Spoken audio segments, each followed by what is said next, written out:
কোরআন শরীফের সূরা তাহার একটা আয়াত আমার মনে পড়ে, কষ্ট হচ্ছে আপনাদের? আল্লাহ রাব্বুল আলামিন সূরা তাহার শেষ দিকে হিফজুল কোরআন এই কপির মধ্যে 16 নম্বর পারার 19 নম্বর পৃষ্ঠার একেবারে শেষ আয়াত আল্লাহ পাক বলছেন, ওয়ামান আ'রাদা আন যিকরি ফাইন্না লাহু মাঈশাতান দানকা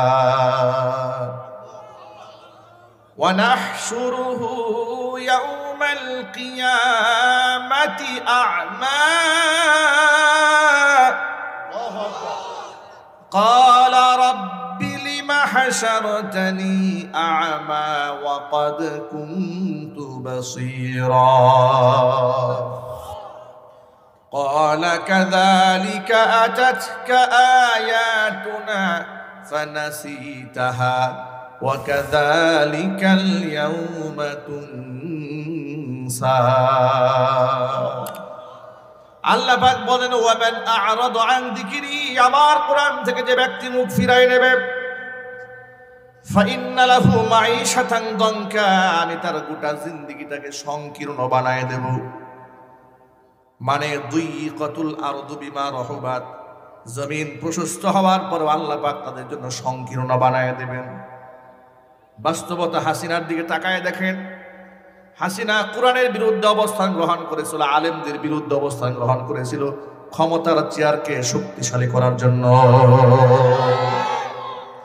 হিন্দুত্ববাদ প্রতিষ্ঠার জন্য সে নিজে আন্দোলন করেছে, মুসলমানদের অধিকারকে হরণ করেছে, আলেমদেরকে স্বাধীনভাবে বয়ান করতে দেয় নাই। কত মাহফিলে 144 ধারা তারা জারি করেছে। পাপের প্রায়শ্চিত্ত হাসিনা এবং তাদের নাতি পুতিদেরকে অবশ্যই ভোগ করতে হবে। কোরআনের মাহফিলগুলোর মধ্যে বাধা সৃষ্টি করেছে, ঠিক না? ইসলামপুরের মাঠে আমাকে মাহফিল করতে দেয় না, চৌরাস্তার মাঠে আমার মাহফিল বন্ধ করে দিয়েছে, বোট বাজারে আমার মাহফিল বন্ধ করেছে, কাশিমপুরের হাই স্কুল ফুটবল মাঠে আমার মাহফিল বন্ধ করেছে, শফিপুর আন্দার মানিক মাদ্রাসার মাহফিলে একদিন আগে গিয়ে প্রশাসন বলেছে মাদানী হুজুর ওয়াজ করতে পারবে না, সবাই ওয়াজ করবে, আমি করতে পারবো না। কেন? আমি তোমাদের পাকা ধানে মই দিয়েছিলাম, আমাকে সহ্য হয় না। কারণ কি জানেন? ওরা যখন আলেমদের কোমরে রশি বাঁধতো, আমি ওদের প্রতিবাদ জানাতাম। কথা বলতে হবে, ঠিক কিনা বলে? তখন আমি কথা বলেছি। মামুনুল হক হাফিজাহুল্লাহকে সস্ত্রীক যখন মানুষের সামনে লাঞ্ছিত অপমানিত করেছিল, সবার আগে বাংলাদেশে আমি প্রথম জবান খুলেছিলাম। আমি তাদের শত্রু হয়ে গিয়েছি, ঠিক না? ওরা শরীয়ত বিরোধী আকাম করবে, আর আমরা প্রতিবাদ করলে আমরা মৌলবাদ হয়ে যাই, জঙ্গিবাদ হয়ে যায়, উস্কানিমূলক নাকি কথাবার্তা বলি। তো কার বিরুদ্ধে উস্কানি দিয়েছি? আমাদের 16 বছরের বক্তব্য রেকর্ড আছে। তোমরা শরীয়ত বিরোধী কাজ করেছ, তোমাদের সেই সমস্ত অন্যায় প্রতিবাদ করেছি। আর এই অন্যায়ের প্রতিবাদ করা এটা আল্লাহর পক্ষ থেকে জিম্মাদারি। যে আলেম এটা পালন করবে না, সে আলেমকে কিয়ামতের ময়দানে আল্লাহর দরবারে আসামি হয়ে যেতে হবে। আমার প্রিয় বন্ধুগণ, আল্লাহ রাব্বুল আলামিন কোরআন মাজিদের মধ্যে বলে দিয়েছেন, যে ব্যক্তি আমার কোরআন থেকে মুখ ফিরায় নেবে, ফাইন্না লাহু মাঈশাতান দানকা, গোটা জিন্দেগি আমি সংকীর্ণ বানায় দেব। এমন সংকীর্ণ আল্লাহ পাক বানালেন দেখেন। আলেমদেরকে শত্রু বানিয়েছে, মসজিদের ইমাম সাহেবদেরকে স্বাধীনভাবে কথা বলতে দেয় নাই, বক্তৃতা করতে দেয় নাই, ওয়াজ করতে দেয় নাই। ওয়াজ মাহফিল করতে গেলে থানায় যাও, ওসির কাছে যাও, এসপির কাছে যাও, ডিসির কাছে যাও, চেয়ারম্যান সাহেবের কাছে যাও, এমপির কাছে যাও, মন্ত্রীর কাছে যাও। কোন আলেম কোন হুজুর ওয়াজ করবে এটা ঠিক করে দেবে সুৎখোর বদমাশ লম্পটেরা। কি আফসোসের ব্যাপার! কোন আলেম কথা বলবে এটা ডিসাইড করবে মদখোর, লম্পট, চরিত্রহীন বদমাশগুলা ঠিক করবে কোন আলেম কথা বলবে আর কোন আলেম কথা বলবে না। প্রিয় ভাইরা, বদমাশদের কাছে যে আলেম শত্রু, আল্লাহর কসম, আল্লাহর কাছে সে আলেম শ্রেষ্ঠ আলেম। ঠিক কিনা যেটা বলেন? আর স্বৈরাচার এবং শয়তানদের কাছে যে আলেম বন্ধু, নিঃসন্দেহে আল্লাহর কাছে তার চাইতে বড় মুনাফেক এই জমিনে আর নেই।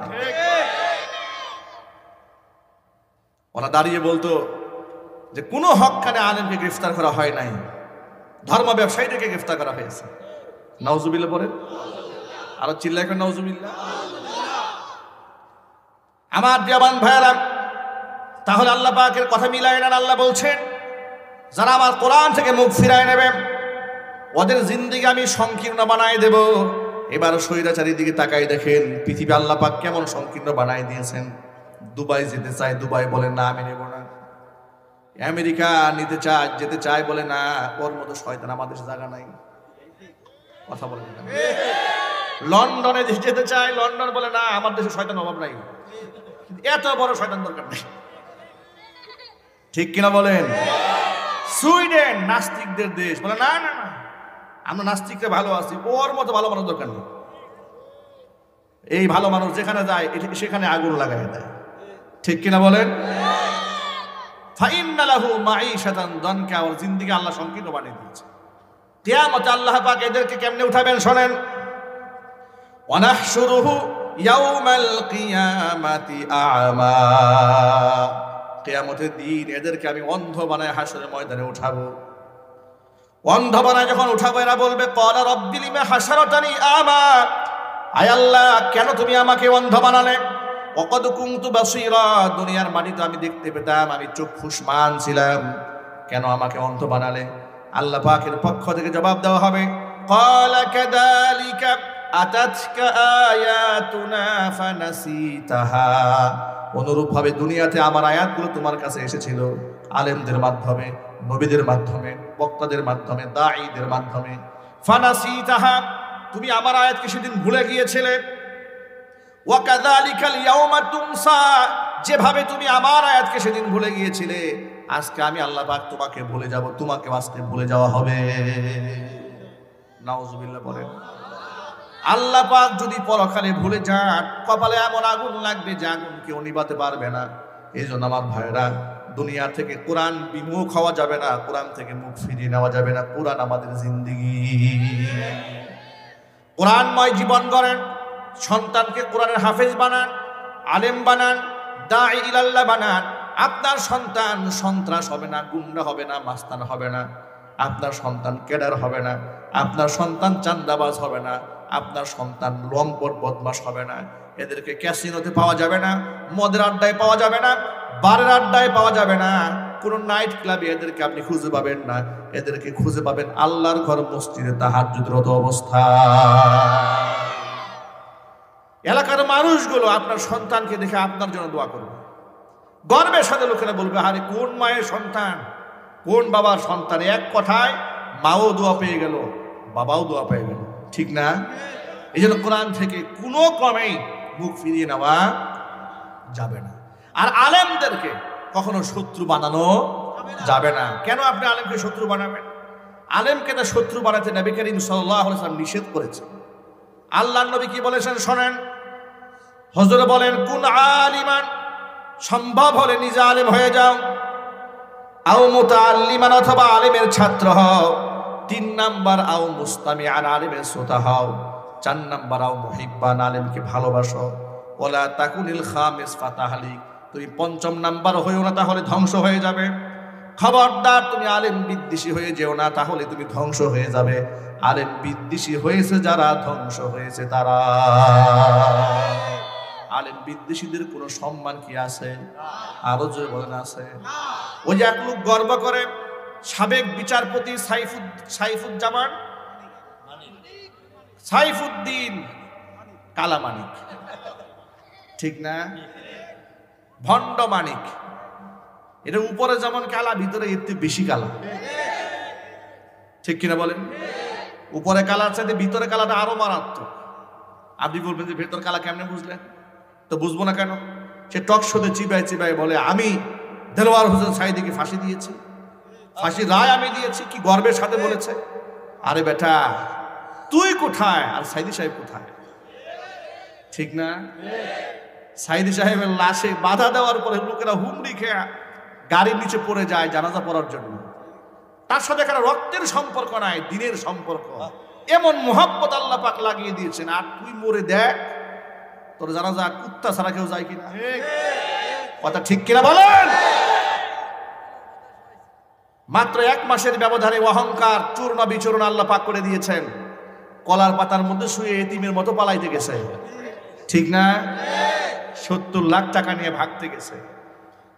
যারা 70 লাখ টাকা নিয়েছে তারা মনে মনে ভাবলো ওর মতো শয়তানকে যদি ছেড়ে দেই, ভারতে পাচার করে দেই, 70 লাখ টাকা নিয়ে যে গুনাহ করছি এর থেকে বড় গুনাহ হবে ওরা যদি নাজাত দিয়ে দিই। হয়তো 70 লাখের গুনাহ আল্লাহ মাফ করতেও পারে, কিন্তু ওরে মাফ করলে আল্লাহ মাফ করবে, ঠিক কিনা বলেন?